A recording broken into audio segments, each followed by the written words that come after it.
Haleluya, Shalom, salam sejahtera dalam kasih Tuhan Yesus Kristus.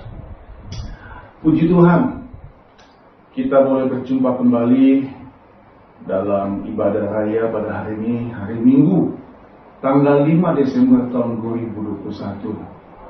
Puji Tuhan saudara-saudaraku, sekalipun mungkin di antara kita mengalami banyak persoalan, mengalami tantangan dalam hidup ini, tetapi patutlah kita tetap bersyukur kepada Tuhan atas segala anugerah, kekuatan yang Tuhan berikan bagi kita. Kita berada di bulan yang terakhir di tahun 2021. Puji Tuhan saudara-saudaraku, setelah firman Tuhan diberitakan ini, kita akan masuk lagi dalam perjamuan kudus. Saudara, gema Natal mungkin sudah terdengar di tiap-tiap pelosok, penjuru-penjuru ibu kota, negara, tiap-tiap tempat dimanapun berada, saudaraku. Pohon-pohon Natal mungkin sudah menghiasi setiap rumah-rumah orang percaya, baik yang ada di desa-desa, di kampung-kampung, di pelosok-pelosok maupun sampai di kota-kota. Gedung-gedung perkantoran, bahkan gedung-gedung perbelanjaan mungkin sudah ada hiasan-hiasan Natal, pernak-pernik pohon Natal. Kembali kita boleh melihat kasih dan anugerah Tuhan yang besar dalam kehidupan kita, saudaraku. Nah, hari ini saudaraku, saya akan menyampaikan firman Tuhan.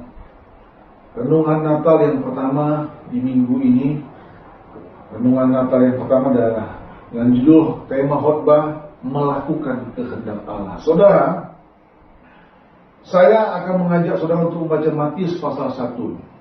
Mari membuka Injil Matius pasal 1 ayat 18 sampai dengan 25. Matius 1 ayat 18 sampai dengan 25. Kelahiran Yesus Kristus. Kelahiran Yesus Kristus adalah seperti berikut. Pada waktu Maria ibunya bertunangan dengan Yusuf, ternyata ia mengandung dari Roh Kudus sebelum mereka hidup sebagai suami istri. Karena Yusuf suaminya seorang yang tulus hati dan tidak mau mencemarkan nama istrinya di muka umum, ia bermaksud menceraikannya dengan diam-diam. Tetapi ketika ia mempertimbangkan maksud itu, malaikat Tuhan nampak kepadanya dalam mimpi dan berkata, Yusuf anak Daud, janganlah engkau takut mengambil Maria sebagai istrimu, sebab anak yang di dalam kandungannya adalah dari Roh Kudus. Ia akan melahirkan anak laki-laki, dan engkau akan menamakan dia Yesus, karena dialah yang akan menyelamatkan umatnya dari dosa mereka. Jadi nama Yesus, saudaraku, langsung diberikan dari surga. Hal itu terjadi supaya genaplah yang difirmankan Tuhan oleh Nabi. Sesungguhnya anak darah itu akan mengandung dan melahirkan seorang anak laki-laki, dan mereka akan menamakan dia Immanuel, yang berarti Allah menyertai kita. Sesudah bangun dari tidurnya, Yusuf berbuat seperti yang diperintahkan malaikat Tuhan itu kepadanya. Ia mengambil Maria sebagai istrinya, tetapi tidak bersetubuh dengan dia sampai ia melahirkan anaknya laki-laki, dan Yusuf menamakan dia Yesus. Saudara, haleluya, puji Tuhan. Memasuki saat-saat Natal seperti bulan Desember sekarang ini, saudaraku, kita kembali mau merenungkan kebenaran-kebenaran firman Allah. Khotbah-khotbah atau ayat-ayat firman Tuhan yang bertemakan dengan Natal, saudaraku, seperti pada hari ini. Karena saya percaya firman Allah pasti memberkati kita. Renungan kebenaran firman Tuhan itu pasti akan memberkati kita kalau kita membuka hati. Membuka hati kita. Nah, melalui peristiwa-peristiwa Natal yang terjadi 2000 tahun yang lalu, kita mau mempersiapkan ini. Kita mau mempersiapkan seluruh kehidupan kita menjadi pribadi yang berkenan kepada Bapa di surga. Ini goal kita, saudaraku. Harus menjadi target, tujuan utama setiap orang percaya. Melalui peristiwa-peristiwa Natal, renungan Natal, khotbah Natal, cerita-cerita Natal ini, saudaraku, kita mau mempersiapkan seluruh kehidupan kita menjadi pribadi yang berkenan kepada Bapa di surga. Amin, saudaraku. Itulah sebabnya hari ini saya kasih judul renungan Natal yang pertama di minggu ini, melakukan kehendak Allah. Nah, saudara, dalam peristiwa Natal yang pertama di Bethlehem, Yusuf dan Maria adalah dua tokoh sentral, dua tokoh utama. Dua tokoh ini, saudara-saudaraku, adalah orang tua jasmani dari Tuhan Yesus Kristus. Tentu pemilihan Tuhan kepada Yusuf dan Maria ini, saudaraku, adalah hak prerogatif atau hak penuh wewenang dari Tuhan Allah Bapa di surga. Saudara, dari dua pribadi inilah yang pagi ini atau siang ini, saudaraku, dalam renungan Natal yang pertama pada tanggal 5 Desember tahun 2021 ini, dari dua pribadi inilah yang merupakan tokoh sentral, yang adalah orang tua jasmani dari Yesus, kita akan belajar. Ya, Bapak Ibu, dalam waktu yang tidak terlalu lama, kita belajar dan merenungkan peristiwa Natal yang luar biasa ini, saudara-saudara. Saya selalu terkagum, saudaraku. Karena walaupun bagaimanapun juga, saudaraku, kalau dengan logika, dengan akal sehat, jelas tidak akan mungkin seorang wanita hamil tanpa melakukan hubungan suami istri, saudaraku, kalau tidak seizin oleh Tuhan. Ini kekaguman saya, saudaraku. Dan kekaguman saya yang lain adalah, saudaraku, kedatangan Yesus Kristus 2000 tahun yang lalu, saudaraku. Ini menggambarkan bagaimana skenario besar Tuhan Allah untuk menyelamatkan umat manusia yang jatuh dalam dosa. Saudara, saya membaca dalam kata pengantar dalam Alkitab bahasa Indonesia sehari-hari, saudaraku, tentang Injil Matius ini, bahwa dikatakan begini, ya saudaraku, buat kita semua. Mungkin saya bacakan sedikit buat kita semua Injil Matius ini, saudaraku, bahwa Injil Matius ini menceritakan Yesus adalah Raja Penyelamat yang dijanjikan oleh Allah. Melalui Yesus itulah Allah menepati apa yang telah dijanjikannya di dalam perjanjian lama kepada umatnya. Jadi saudara lihat, perjalanan Natal ini sudah dimulai dari sejak perjanjian lama, saudara. Yang tadi saya bilang skenario besar. Sekalipun Yesus lahir dari orang Yahudi dan hidup sebagai orang Yahudi, namun kabar baik itu bukanlah hanya untuk bangsa Yahudi saja, melainkan untuk seluruh dunia. Ini yang mengagumkan, saudaraku.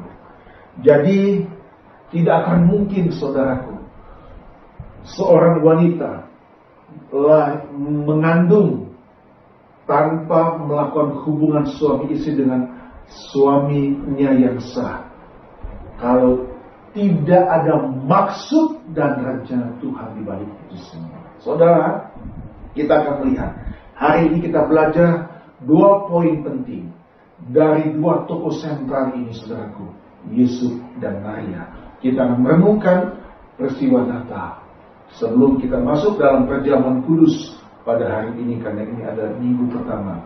Puji Tuhan. Saudara, mari kita melihat kembali dalam Matius pasal yang pertama ayat 18. Dan juga kita akan baca nanti Lukas 1 ya saudaraku, ayat 27 sampai 34. Matius 1 ayat 18. Kelahiran Yesus Kristus adalah seperti berikut. Pada waktu Maria ibunya bertunangan dengan Yusuf, ternyata ia mengandung dari Roh Kudus sebelum mereka hidup sebagai suami istri. Karena Yusuf suaminya seorang yang tulus hati dan tidak mau mencemarkan nama istrinya di muka umum, ia bermaksud menceraikannya dengan diam-diam. Saudara harus tahu dalam tradisi Yahudi, supaya kita tidak menimbulkan dugaan yang keliru dan salah, bahwa orang-orang di Yahudi pada masa itu, kalau seorang pria dan wanita sudah bertunangan, sudah dianggap sebagai suami istri, sekalipun belum boleh melakukan hubungan suami istri. Ayat 20. Tetapi ketika Yusuf mempertimbangkan maksud itu, maksud yang mana? Untuk menceraikan Maria, malaikat Tuhan nampak kepadanya dalam mimpi dan berkata, Yusuf anak Daud, janganlah engkau takut mengambil Maria sebagai istrimu, sebab anak yang di dalam kandungannya adalah dari Roh Kudus. Saya tidak tahu saudaraku, apakah sebelumnya Yusuf tahu tentang Roh Kudus ini, tetapi saya percaya dalam mimpi Yusuf ini Allah pasti memberikan pencerahan apa maksudnya ini. Nah, yang pertama saudaraku, apa yang bisa kita renungkan dalam peristiwa Natal untuk renungan Natal minggu yang pertama ini saudaraku? Yang pertama, Yusuf dan Maria mempercayai bahwa ini adalah rencana Allah. Amin. Yang pertama saudara, Yusuf dan Maria mempercayai bahwa ini adalah rencana Allah. Kalau tadi kita baca, malaikat datang kepada Yusuf dalam mimpi. Nah, kita akan melihat Lukas 1, malaikat juga datang kepada Maria. Lukas pasal yang pertama, mulai ayat 27.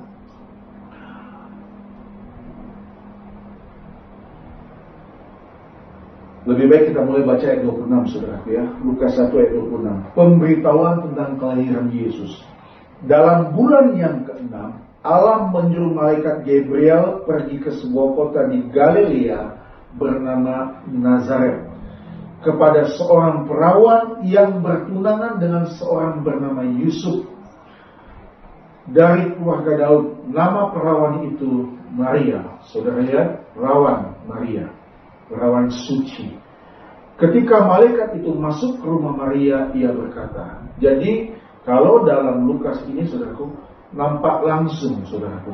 Kalau dalam Matius, dalam mimpi Yusuf berjumpa dengan malaikat. Ketika malaikat itu masuk ke rumah Maria, ia berkata, salam hai engkau yang dikaruniai, Tuhan menyertai engkau. Maria terkejut mendengar perkataan itu, lalu bertanya di dalam hatinya, apakah arti salam itu? Kata malaikat itu kepadanya, jangan takut hai Maria, sebab engkau beroleh kasih karunia di hadapan Allah. Sesungguhnya engkau akan mengandung dan akan melahirkan seorang anak laki-laki, dan hendaklah engkau menamakan dia Yesus. Jadi melalui Yusuf dan melalui Maria, malaikat menyampaikan bahwa anak laki-laki harus kalian namakan Yesus. Ia akan menjadi besar dan akan disebut anak Allah yang maha tinggi. Kalau tadi dalam Matius kata Immanuel, orang menyebut, tapi dia juga akan disebut anak Allah yang maha tinggi. Dan Tuhan Allah akan mengaruniakan kepadanya tahta Daud bapa leluhurnya. Dan ia akan menjadi raja atas kaum keturunan Yakub sampai selama-lamanya. Catat ini saudaraku, sampai selama-lamanya. Ini dan kerajaannya tidak akan berkesudahan. Amin, saudaraku. Amin. Ayat 34, kata Maria kepada malaikat itu, bagaimana hal itu mungkin terjadi? Karena aku belum bersuami. Wajar Maria bertanya seperti begitu. Ayat 35, saudaraku. Jawab malaikat itu kepadanya, Roh Kudus akan turun atasmu, dan kuasa Allah yang Maha Tinggi akan menaungi engkau. Sebab itu anak yang akan kau lahirkan itu akan disebut kudus, anak Allah. Saudara, kita lihat cerita Natal ini, saudara. Poin penting yang pertama, Yusuf dan Maria mempercayai bahwa ini adalah rencana Allah. Kenapa saya katakan mereka mempercayai rencana Allah? Karena kalau mereka tidak mempercayai rencana Allah, mereka akan berontak, saudara. Kalau saudara membaca terus ayat-ayat firman Tuhan, kita tahu bersama, saudaraku, apa yang Maria katakan, apa yang Yusuf juga lakukan, kita tahu bersama. Jadi yang pertama, dari peristiwa Natal 2000 tahun yang lalu ini kita belajar, Yusuf dan Maria mempercayai bahwa ini adalah rencana Allah. Saudara, Bapak Ibu yang saya kasih dalam Tuhan, terkadang kita tidak pernah tahu keadaan-keadaan yang kita alami hari-hari ini, saudara. Bahwa di balik setiap segala apapun yang terjadi dalam kehidupan kita, sebenarnya selalu ada maksud dan kehendak Tuhan di balik itu semua. Amin, saudaraku. Jadi saya mau berkata pada hari ini kepada diri saya juga, kepada Bapak Ibu, saudara-saudari yang saya kasih yang menonton video khotbah ini, jangan mengeluh, jangan memberontak, bertanya kepada Tuhan boleh, seperti Maria dan Yusuf. Maria contohnya bertanya, bagaimana mungkin itu terjadi? Lucu rasanya, tetapi memang terjadi, saudaraku. Saudara, kita percaya bahwa di balik setiap apa yang kita alami dalam hidup ini pasti mengandung niat baik di balik itu semua. Amin. Haleluya, saudaraku. Saudara, berapa minggu yang lalu saya sampaikan dalam 3 kali khotbah tentang tidak berpaling kepada dunia. Malaikat Tuhan membawa Lot dan keluarga itu keluar dari Sodom dan Gomora, saudaraku. Kenapa? Karena Tuhan akan hancurkan kota yang penuh dengan dosa itu, saudara. Di balik setiap itu pasti ada maksud dan rencana Tuhan. Saya jadi ingat satu ayat. Saya boleh mengutip, izinkan saya mengutip dalam Yeremia, saudaraku. Yeremia pasal yang ke-29. Yeremia 29 ayat yang ke-10, saudaraku. Sekalipun ini memang konteksnya tentang umat Tuhan yang ada di dalam pembuangan, tetapi saya percaya kebenaran Tuhan ini bisa juga kita renungkan. Ayat yang ke-10, Yeremia 29. Sebab beginilah firman Tuhan, Yeremia 29 ayat 11 saudara ya. Sebab aku ini mengetahui rancangan apa yang ada padaku mengenai apa? Kamu. Saya percaya Tuhan pun mengetahui rancangan-rancangannya bagi saya dan saudara. Amin. Demikianlah firman Tuhan, yaitu rancangan apa, saudaraku? Rancangan damai sejahtera, dan bukan rancangan kecelakaan, untuk memberikan kepadamu hari depan yang penuh harapan. Saudara, hari ini untuk poin yang pertama ini, izinkanlah saya untuk mengingatkan kita semua, di balik setiap peristiwa yang kita alami pasti ada maksud dan kehendak Tuhan. Jadi belajar kita untuk mempercayai bahwa ini adalah rencana Allah, saudara. Haleluya, saudaraku. Tentu, saudara-saudaraku, pilihannya ada pada kita. Yusuf dan Maria pun sebetulnya bisa memilih. Mungkin mereka bisa berkata, Tuhan, kami tidak mau. Jangan kami, Tuhan. Tetapi kita tahu bersama, dua tokoh sentral ini kemudian menjadi orang tua jasmani dari Yesus Kristus, Sang Raja dimuliakan. Haleluya. Saudara, untuk memahami untuk mengerti setiap rencana-rencana Tuhan dalam hidup kita, kita harus punya kepekaan di dalam Tuhan. Kita harus punya kehidupan yang selalu dekat dengan Tuhan. Yusuf adalah orang yang tulus hati. Di dalam terjemahan bahasa Indonesia sehari-hari, saudaraku, dikatakan begini dalam Matius 1 ayat 19. Kalau dalam Alkitab kita ditulis, karena Yusuf suaminya seorang tulus hati dan tidak mau mencemarkan nama di sini. Tapi dalam penulisan Alkitab bahasa Indonesia sehari-hari ditulis begini, saudaraku. Yusuf tunangannya itu adalah seorang yang selalu mentaati hukum agama. Saya juga percaya, saudara, bahwa Tuhan tidak mungkin memilih orang-orang pilihannya tanpa pertimbangan. Dia Allah yang maha segala-galanya. Kalau merujuk kepada kitab Yeremia tadi, saudara, Tuhan tahu setiap hati kita. Tuhan punya rencana dalam kehidupan kita masing-masing. Amin. Belajar untuk percaya. Apalagi di tengah-tengah kondisi sulit seperti sekarang ini, saudara-saudaraku. Kita ada ancaman virus, ya, gelombang ketiga, Omikron katanya. Udah terserah. Tapi yang penting dalam situasi kondisi apapun, kita tetap percaya kepada Dia. Amin. Dia Allah yang lebih dari segala-galanya. Kenapa? Dia adalah pencipta kita. Kita adalah ciptaan Dia. Mari saudara-saudaraku, belajar mempercayai Allah. Dia tidak pernah berdusta dan Dia tidak pernah melanggar janji. Haleluya.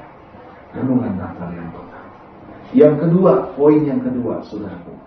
Kita kembali dalam Matius pasal yang pertama tadi.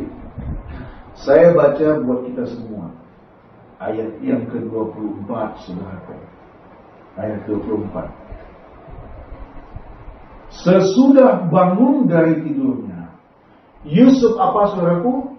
Berbuat seperti yang diperintahkan malaikat Tuhan itu kepadanya. Apa, saudaraku? Ia mengambil Maria sebagai istrinya. Nah, kita harus baca juga Lukas pasal 1. Karena ini malaikat datang kepada Yusuf. Karena malaikat datang kepada Maria. Lukas 1 ayat 37 mulai.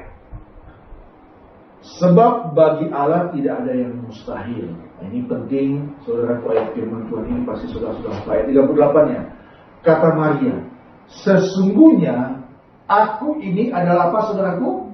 Hamba Tuhan. Jadilah padaku apa? Menurut perkataanmu itu. Lalu malaikat itu meninggalkan dia. Dari dua ayat ini, Matius dan Lukas, Yusuf dan Maria, kita melihat kesejajaran. Kita bisa melihat kedua pribadi ini adalah pribadi yang menurut apa kata Tuhan. Jadi poin yang kedua, Yusuf dan Maria bersedia melakukan kehendak Allah. Haleluya, saudaraku, katakan amin. Yusuf dan Maria bersedia melakukan kehendak Allah. Saudara, saya mungkin menulis ini biasa, tapi pelaku sebenarnya Yusuf dan Maria, pasti mereka benar-benar berdebar-debar, saudaraku. Kalau saya boleh melukiskan, ya, menggambarkan apa yang terjadi, seperti kata Maria, sesungguhnya aku ini adalah hamba Tuhan. Nah, hamba adalah orang yang harus tunduk kepada tuannya. Kalau di dalam Matius tadi, kita sudah membaca tadi, Yusuf mengambil Maria sebagai istrinya sebagai bentuk bahwa dia melakukan apa yang menjadi kehendak Tuhan. Karena kalau dia tidak melakukan kehendak Tuhan, dia akan tetap mengambil apa yang menjadi pikiran dia tadi untuk menceraikan Maria. Tetapi dia tetap mengambil Maria sebagai istrinya. Yang luar biasanya lagi, saudaraku, ayat 25-nya, Yusuf tidak bersetubuh dengan Maria sampai ia melahirkan anaknya laki-laki. Saudara, kita lihat benar dari Matius dan Lukas, kita lihat ada satu cerita yang sangat sejajar. Inilah disebut anak Allah yang kudus. Tanpa benih Yusuf masuk ke dalam tubuh Maria, Yesus lahir sebagai anak Allah yang maha tinggi, anak Allah yang kudus, kata Injil Lukas. Saudara, itulah sebabnya saudaraku, Tuhan kita adalah Tuhan yang maha kudus, maha suci. Kerajaannya, kerajaan yang tidak berkesudahan, kekal selama-lamanya. Dan orang-orang yang masuk ke dalam kerajaannya adalah orang-orang yang harus mau bersedia melakukan kehendak Allah. Saudara, jadilah pribadi-pribadi di akhir zaman ini seperti Yusuf dan Maria, bersedia melakukan kehendak Allah. Amin. Saudara, jangan berbuat kesalahan dalam hidup ini. Jangan berbuat dosa. Orang yang meninggalkan Allah adalah orang yang melakukan dosa. Demi Tuhan yang hidup, saya berkata kepada Bapak Ibu semua, kalau engkau menonton video khotbah ini, seandainya engkau masih hidup dalam dosa, engkau berdamai dengan Tuhan. Engkau berdamai dengan Dia. Jangan tinggalkan Tuhan.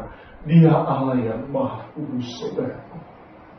Saudara, mari kita mau bersedia melakukan kehendak Allah, sekalipun berat. Saudara tahu konsekuensi yang dihadapi oleh Yusuf dan Maria. Walaupun bagaimanapun juga, bagi orang yang tidak mengerti dengan kebenaran firman Tuhan, tidak mengerti dengan rencana Allah, hanya melihat dari kulit luar saja, orang akan menganggap mereka sudah melakukan perzinahan. Yusuf adalah orang yang taat melakukan agama, hukum agama. Maria adalah orang yang sangat-sangat dikasih oleh Tuhan. Dia menggunakan aku ini adalah hamba Tuhan. Jadilah padaku menurut perkataanmu. Saudara, apakah kita mau berkata seperti begini? Jadilah kepadaku Tuhan apa yang menjadikan.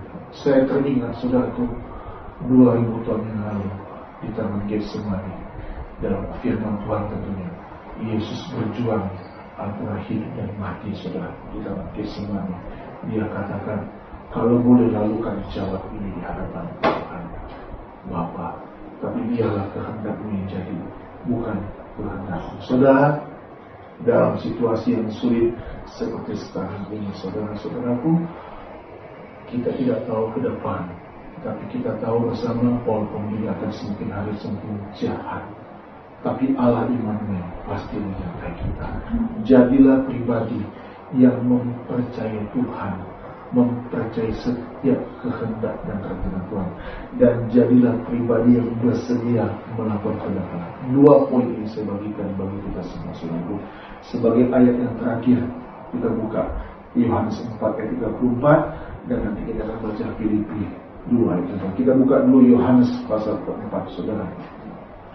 Yohanes pasal yang keempat ayat 34. Yohanes 4 ayat 34. Begini bunyi firman Tuhan. Kata Yesus kepada mereka, makananku ialah melakukan kehendak Dia yang mengutus aku. Dan apa, saudara? Menyelesaikan pekerjaannya. Saudara, tanggung jawab apapun yang Tuhan berikan, kita harus kerjakan dengan baik dan penuh tanggung jawab. Ya, dan baik dan sebagai gembala, berapapun jiwa yang Tuhan percayakan kepada setiap kita, kita harus layan dengan baik-baik, saudara. Amin. Kemudian ayat firman Tuhan yang terakhir, kita buka dalam Filipi pasal 2 ayat 8. Kita akan masuk dalam perjamuan kudus pada hari. Filipi 2 ayat yang ke-8, saudaraku, begini firman Tuhan. Dan dalam keadaannya sebagai manusia, Ia, Yesus ini ya, telah merendahkan dirinya dan taat sampai mati, bahkan sampai mati di kayu salib. Yesus menyelesaikan pekerjaan Bapa. Dimulai dari orang tua jasmaninya, Yusuf dan Maria, rela tunduk bersedia melakukan kehendak Allah, menjadi orang tua dari Yesus. Dan mereka, kita tahu bersama, mereka melakukan perjalanan untuk melahirkan seorang juru selamat, Raja Baru, yaitu Yesus Kristus.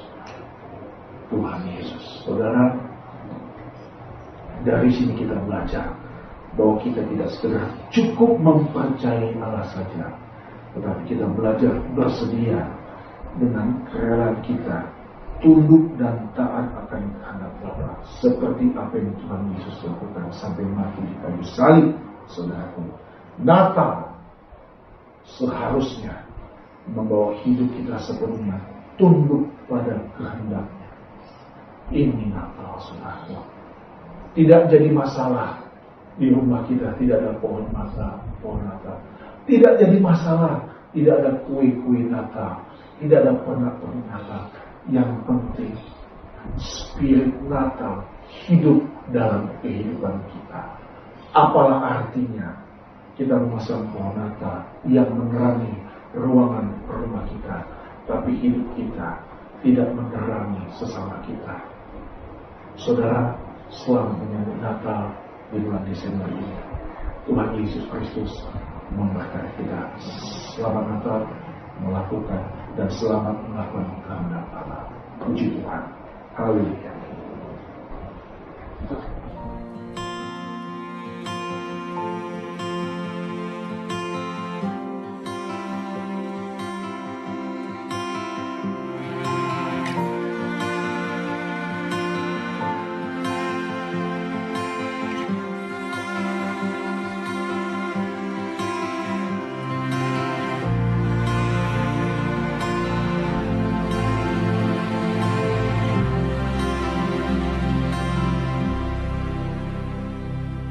Kau hiasi kehidupanku dengan kemurahan-Mu. Kau rancangkan masa depanku penuh dengan harapan. Aku ada saat ini, semuanya karena kasih-Mu. Aku hidup hari ini, semua berkat kemurahan-Mu. Terima kasih Yesus, Engkau sangat baik, teramat baik bagiku.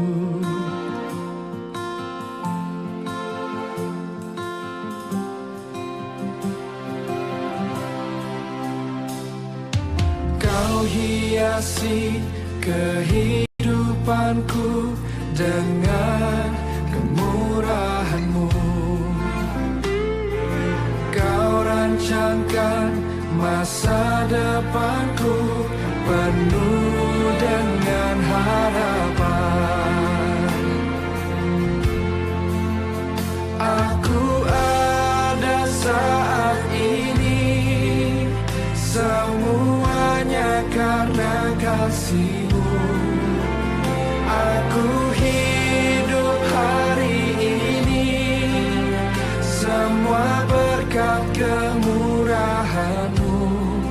Terima kasih Yesus, Engkau sangat baik, teramat baik. Aku ada saat ini, aku ada, semuanya karena kasih, semua karena kasih. Aku hidup hari ini, semua berkat kemurahan-Mu. Terima kasih Yesus, Engkau sangat